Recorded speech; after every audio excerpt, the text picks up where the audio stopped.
কতটুকু বাঁচবেন? 60 বছর, বড় জোর 70 বছর, না হয় ধরলাম 80 বছর। এক বছরে 365 দিন হয়, একদিনে 86,400 সেকেন্ড। খুব বেশি সময় নিয়ে আসেননি তো। TikTok, reels, Facebooking, YouTubing, blogging এগুলো করে আপনি সময় নষ্ট করতেছেন।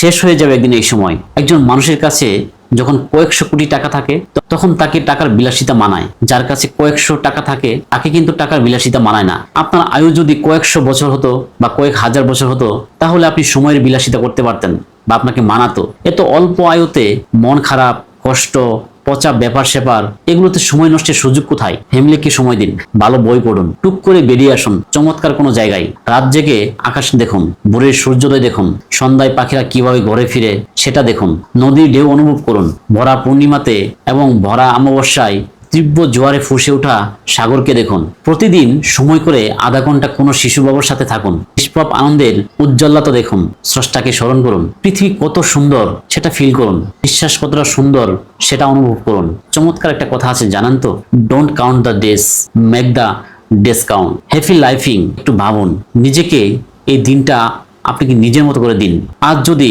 আপনার অথবা আমার এটা শেষ হয়, স্রষ্টার প্রতি কতটুকু অনুগ্রহ করতে পেরেছি আমরা। আসুন আমরা নিজের ধর্ম পালনের মাধ্যমে স্রষ্টাকে রাজি খুশি করি। হয়তোবা আজকে দিনটাতে সফল না হলে পরকালীন জীবন হয়তো সফল হতে পারবো বা পারবেন। ভালো থাকুন।